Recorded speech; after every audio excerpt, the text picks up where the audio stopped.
It started out as a routine mission. Now you find yourself in enemy territory, maybe days from friendly forces.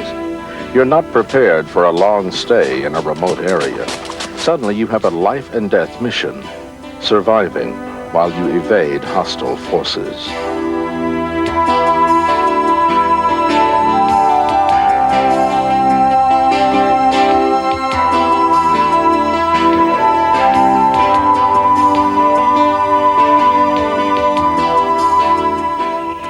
As a soldier, you could find yourself in a survival situation at any time. Knowing some basic survival skills could mean the difference between life and death. First aid, water, shelter, food, fire, and signaling are the key elements of survival. The priority of these elements of survival will depend on your situation. As soon as you realize you are in a survival situation, stop and size up your situation. Make a survival plan. Set your priorities according to the things that are most important to sustaining life in your circumstance. Size up your situation for all survival elements each time your situation changes. Changes in location, weather, injury, and level of fatigue can affect your priorities. In a hostile survival situation, avoiding enemy detection will always be your top priority. Every survival move must be made in a way that doesn't reveal your position to the enemy. Water is a top priority in any survival situation. Water is especially critical in desert environments. Even in temperate climates, a human cannot survive long without water. Dehydration can set in after only a short time. You can be dehydrated without feeling thirsty. The lack of water can affect your judgment and weaken your will to live. In many survival situations, you will need to obtain water. Security is always your first consideration in deciding when and how to procure water. When possible, look for water while moving at night. Try to get to your hide site with full canteens. There are many ways to procure water, even if streams and other bodies of water are not available. Vegetation is a good source of water. Solar stills built around vegetation collect condensed moisture from the vegetation, but they could reveal your position to the enemy. A transpiration bag is a solar still that collects water in a clear plastic bag tied around living vegetation. To make a transpiration bag, place a large plastic bag over a living limb of a medium-sized, non-poisonous tree or large shrub. Poisonous vegetation will produce poisonous liquid. If you have a piece of tubing, small straw, or hollow reed, insert one end into the mouth of the bag before you tie it. Tie off the tubing. Seal the bag opening at the branch. Tie the limb down to allow the collected water to flow to the corner of the bag. Of all the solar still methods, the transpiration bag yields the most water. It can be used on the same shrub or branch for about 3 days, collecting the same amount of water each day. A vegetation bag, or above-ground solar still, works like a transpiration bag, but with cut vegetation. Fill a clear plastic bag about half or 3/4 full of green, non-poisonous vegetation. Place a small rock inside. Tie off the bag, inserting tubing if available. Set the bag with the mouth facing downhill on a sunny slope. The rock should be at the low point of the bag. Condensed water will collect around the rock. Loosen the opening of the bag to drain the water or suck water directly from the tubing.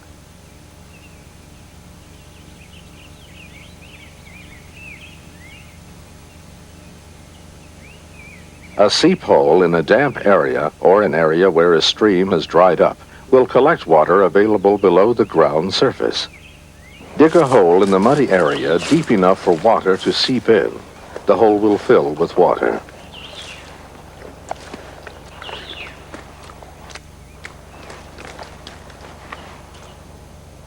Sediment will settle to the bottom of the hole.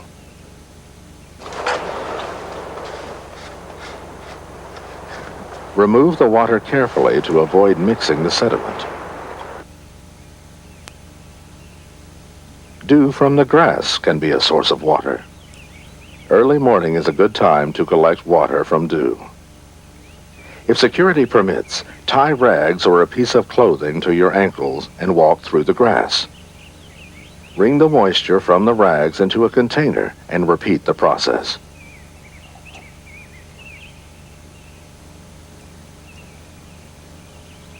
Water with heavy sediment may need filtering to make it more palatable. You can filter water by letting it stand for 12 hours. You can also pass it through a filtering system.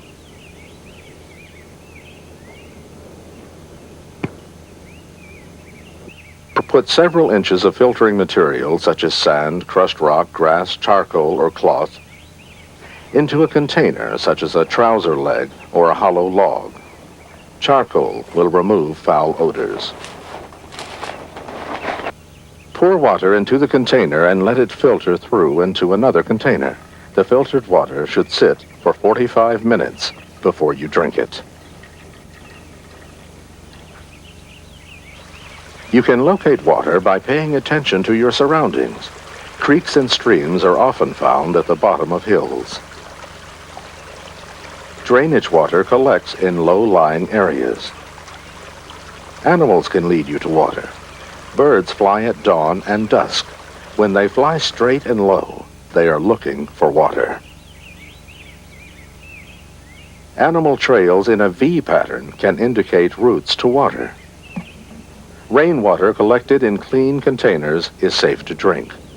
Sap extracted from certain trees and vines also is safe to drink without purification, but cannot be stored.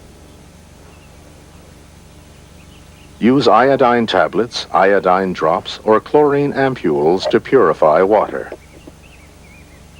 All water from ponds, streams, lakes, springs, and swamps should be purified to prevent illness and disease.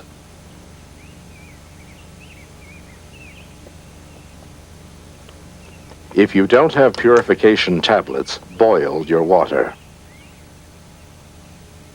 Never eat ice or snow. Do not drink seawater, urine, or blood as substitutes for water. You will dehydrate your body even further by using these sources for water.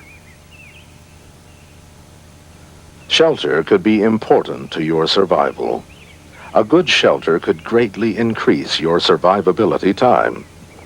In Arctic and desert climates, shelter is essential. Even in more temperate climates, shelter can be a comforting psychological lift. It can strengthen your will to live. The type of shelter you build will depend upon time, tools, and the material available. Generally, it is not desirable to build a shelter in a hostile survival situation unless weather conditions present a greater danger than enemy observation. Build your shelter to protect you from the predominant wind. In the woods or tropics, don't build shelter beneath dead tree limbs or coconut palms that could fall on you. Locating your shelter near water is good if you're fishing. The disadvantages of locating near water are bugs, lower nighttime temperatures, and flooding. A field expedient lean-to is a good shelter to protect you from rain, but it could give away your location. Begin the lean-to by tying a pole about 7 feet long between two trees, waist to chest high. Place poles about every foot against the horizontal support. These poles are the beams and should be about 10 feet long, an inch or larger in diameter. As with all lean-tos, place the beams backside to the wind. Crisscross samplings or vines across the beam to create a mesh effect so that the waterproofing material does not fall through. Cover the framework with brush, leaves, pine needles, or grass. Start at the bottom and work your way up, as you would for shingling. Lay straw, pine needles, or grass inside the shelter for bedding. For added comfort in cold weather, a fire reflector wall will reflect heat back into the lean-to. Don't build the wall too close to your shelter, because fire could spread to the shelter. This debris hut is a warm, weatherproof shelter, but it is large and could give away your location. Determine the basing size of the shelter by marking about 8 inches on each side of your shoulders. Mark 8 inches on each side of your feet and about 1 foot past your feet.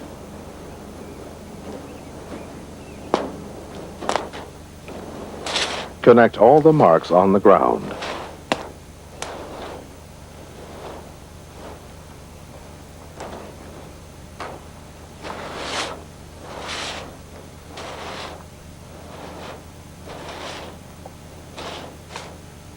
Start a debris hut by leaning a ridge pole against a tree or stump. The pole should be 2 or 3 feet longer than your body.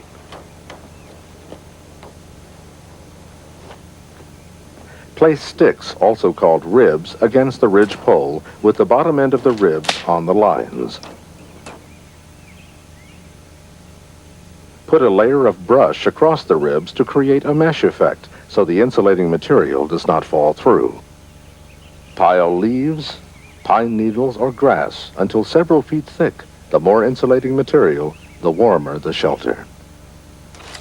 Put down a layer of sticks to keep the insulating material from blowing away in the wind and rain. Put about 1 foot of insulating material inside the hut. You can also add a framework door or pile insulating material at the entrance and drag it back in with you to close the entrance. You have now created a loose-fitting sleeping bag. Shelter in the desert can be critical. You will need shelter to protect you from the life-threatening sun. This below-ground desert shelter can reduce midday heat by as much as 30 to 40 degrees Fahrenheit. 2 layers of ponchos or covering, placed about 18 inches apart, create an insulating airspace. This shelter requires more time and energy than other shelters. Since your physical activity will make you perspire and increase dehydration, build it before the heat of the day. A swamp bed protects you from the wet ground and swampy terrain. 4 trees or poles with a frame of poles attached should be set high enough off the ground to allow for high water and tides. Leaves and grass make a soft sleeping surface. You need fire to purify water and prepare food. Fires also are used for warmth and for keeping dry. Security is your first consideration in using fire. In an evasion situation, fire should be used only for survival. Fires create smoke, which can be seen and smelled from a long distance. The light of a fire can be seen day or night. The remains of a fire also leave distinct evidence of your presence. Fire needs air, heat, and fuel to burn. Avoid laying your fire on soil with high peat or humus content. An ample supply of wood should be nearby. Clear away dry brush and scrape surface soil from the fire spot. Clear a circle at least 1 meter in diameter to keep the fire from spreading. Gather combustible materials before you begin to build your fire. You need tinder, kindling, and sustaining fuel for a fire. Tinder is dry material that ignites with a minimum of heat, even a spark. Kindling is readily combustible material which can be added to tinder when there is enough flame to ignite it. Sustaining fuel is less combustible material that burns slowly and steadily once it is well ignited. There are several methods for laying a fire. One fire lay is the cone or teepee. Arrange tinder and a few sticks of kindling into a cone or teepee shape. As the core burns away, the outside logs fall inward, feeding the fire. Add sustaining fuel when you have a good fire started. A lean-to is another way to lay a fire. Push a green stick into the ground at a 30-degree angle into the wind. Put a handful of tinder deep inside the lean-to stick and lean kindling against the stick. Add more kindling, then sustaining fuel as the fire catches. For a cross-ditch fire lay, dig a 3-inch deep cross in the dirt. The ditch gives the fire its draft.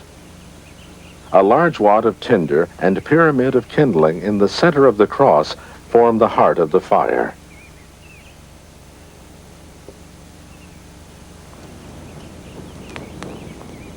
When you are evading the enemy, use a Dakota fire hole. It is the safest way to build a fire. It conceals smoke, flame, and odor. To build a Dakota fire hole, dig a hole large enough for the fire under a large spreading tree. On the upwind side of this hole, poke or dig a large connecting hole for ventilation. The smoke will dissipate in the tree's vegetation. Keep the dirt from the hole nearby, to be used if you need to put out the fire quickly to avoid detection. This soil is also used to camouflage the hole before you depart the area. Use dry wood that produces little, if any, smoke, and keep the fire small enough that the flames don't rise above the hole. Don't make the fire any larger than necessary.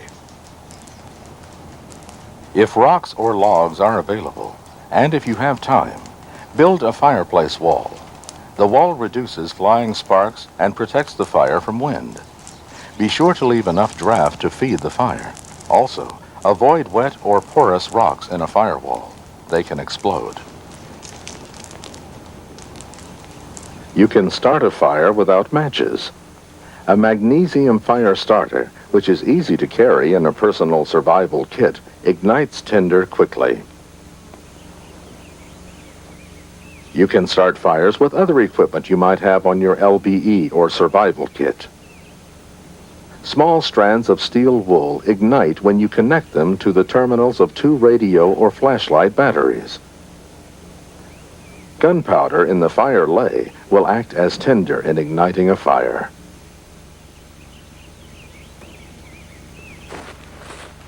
If you are moving, you will need to navigate.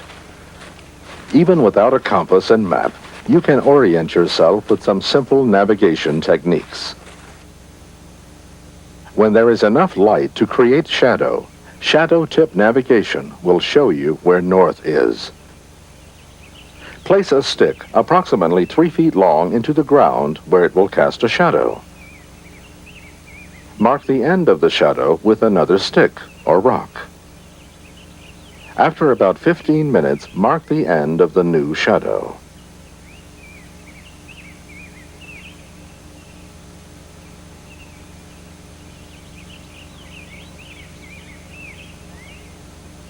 Draw a line between the 2 marks and extend the line about 18 inches. Place the left foot on the first mark and the right foot on the line. You will be facing north.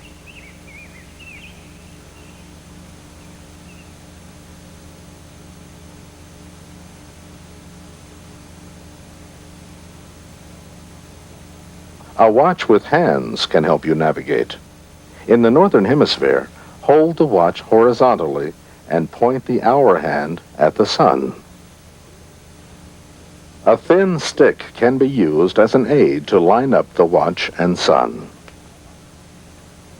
Bisect the angle between the hour hand and 12 o'clock. This would be the north-south line for standard time. If your watch is set on daylight savings time, use the midway point between the hour hand and 1 o'clock to find the north-south line. If there is any doubt about which direction is north, remember that the sun rises in the east, sets in the west, and is due south at noon in the northern hemisphere. In the southern hemisphere, point the 12 o'clock mark toward the sun. The midpoint between 12 and the hour hand is the north-south line. If you have only a digital watch, estimate a clock face with the correct time on it and use it as you would a watch. You can navigate on a clear night by the stars. In the northern hemisphere, use the North Star as your compass. Locate the North Star by finding the Big Dipper first. The Big Dipper looks like a giant ladle in the sky. The two stars forming the outer lip of this dipper are the pointer stars. They point to the North Star. Mentally, draw a line from the outer bottom star to the outer top star of the Big Dipper's bucket. Now, extend this line about 5 times the distance between the pointer stars. You will find the North Star along this line. The North Star points due north. In the southern hemisphere, the Southern Cross will identify south. The Southern Cross is a group of 4 bright stars in the shape of a cross tilted to the side. If you extend an imaginary line 5 times the distance, you will find a dark region called the coal sack. Locate a landmark on the horizon directly below the coal sack. This landmark will point you south. You can improvise a compass to find north. A piece of needle-shaped ferrous metal or a flat double-edged razor blade and a piece of non-metallic string or hair will make a compass. Magnetize the metal by slowly stroking it in one direction on a piece of silk or nylon. Running metal carefully through your hair or running a magnet along metal also will magnetize it. The magnetized metal will point to the north. You can polarize metal electrically with a battery and electric wire. Scrape the ends of the wire bare and coil it around the metal. Touch the bare ends of the wire to the battery terminals. The metal becomes electromagnetic and will point north when suspended. Using the mossy side of a tree to find north is not always accurate.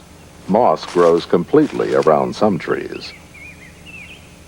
You can survive in enemy territory for an extended time with only a few pieces of equipment, knowledge of basic survival skills, and a strong will to live. When you are faced with survival, continually size up your situation. Consider your needs for first aid, water, shelter, food, fire, and signal. When evading the enemy, security is always your top priority. Survival skills increase your confidence and strengthen your will to live. Practice survival skills before you need to use them. Use them on RTEPs and off-base FTXs. Knowing how to use survival skills before you need them could save your life.